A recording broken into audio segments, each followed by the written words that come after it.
ناظرین، آپ کو عرفان رشید کا سلام پہنچے۔ آج کل آپ کے سامنے ہے ہمارے ملک کے جو حالات ہیں۔ 27ویں ترمیم جو ہے مجوزہ، اس پہ بحث جاری ہے، اپوزیشن کی طرف سے بھی اور حکومتی حلقوں کی طرف سے بھی، اور میڈیا میں اندرون ملک اور بیرون ملک اس کا کافی چرچا ہے۔ کل پرسوں فیصل واڈا صاحب نے جو سینیٹر ہیں، انہوں نے ملاقات کی مولانا فضل الرحمان سے، جمعیت علماء اسلام کے جو ہیڈ، اور ان کو کوشش کی کہ وہ اس ترمیم میں ان کا ساتھ دیں حکومتی حوالوں سے۔ عوام ان کو سمجھ رہے ہیں کہ وہ اسٹیبلشمنٹ کے اسپوکس مین ہیں واللہ۔ اور ادھر جو ہے پاکستان پیپلز پارٹی اور پاکستان مسلم لیگ نون کے وفود جناب آصف علی زرداری اور بلاول بھٹو سے ملاقاتیں کر رہے ہیں، ان کے نمائندوں سے ملاقاتیں کر رہے ہیں، کوشش کر رہے ہیں کہ ان کو اپنے اعتماد میں دیں۔ اور جو جوڈیشری ہے، وکلاء، ججی صاحبان، ان کے حوالے سے جو انصاف کے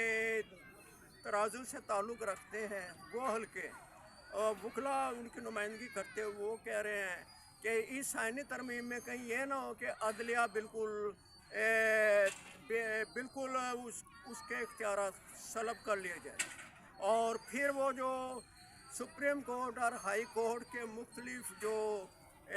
حوالوں سے جو افواہیں چل رہی ہیں، ان کے جو دفاتر ہیں وہ کہیں ایسی جگہ منتقل کرنے کی کوشش کر رہے ہیں حکومت والے جہاں سے ان پر مزید اثر انداز ہوا جا سکے۔ اس پس منظر میں جو اساتذہ اکرام ہیں، پولیٹیکل سائنس کے کالم نگار ہیں اور تجزیہ نگار ہیں، ان کی رائے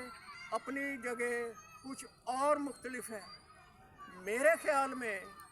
یہ جو ہے ایک سیٹ اپ بنانے کی کوشش کی جا رہی ہے۔ مصر میں سابق جو وہاں کا سیاسی پارٹی کا لیڈر تھا، اس کو قید کر کے مصر کی جیل میں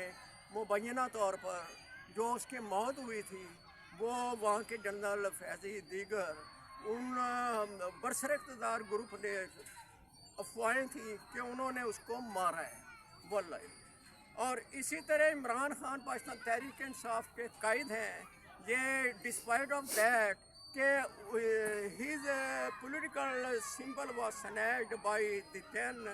supreme Court Chief Justice Qazi Faez Isa of bat, cricket bat, وہ ان سے چھین لیا گیا تھا، اور پشاور ہائی کورٹ جو ہے اس کا فیصلہ انہوں نے کالعدم قرار دے دیا تھا۔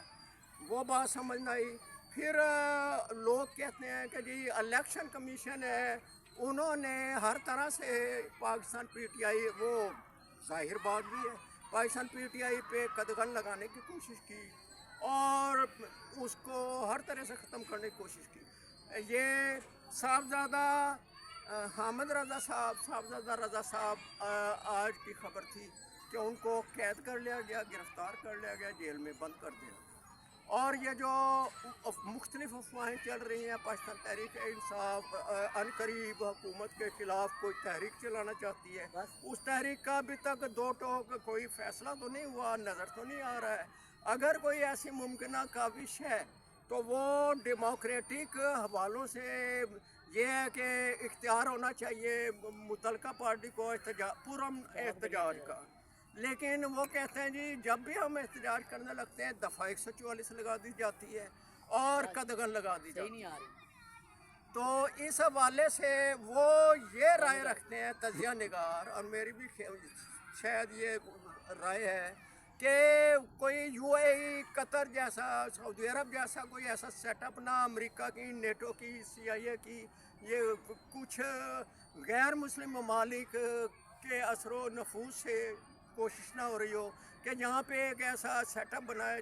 جو سلطان یا بادشاہ کی شکل میں ہو، کسی خاندان کی یہاں پہ حکومت مستقل قائم کر دی جائے۔ اگر یہ ہوا کہ پاکستان میں کوئی اسلام کا نام لیوا نہ ہو، جمہوریت کا نام لیوا نہ ہو، تو یہ ایک نیو کالونیلزم، ایکسپانشنزم، امپیریلزم کی شکل ہے جو نہیں ہونی چاہیے۔ تو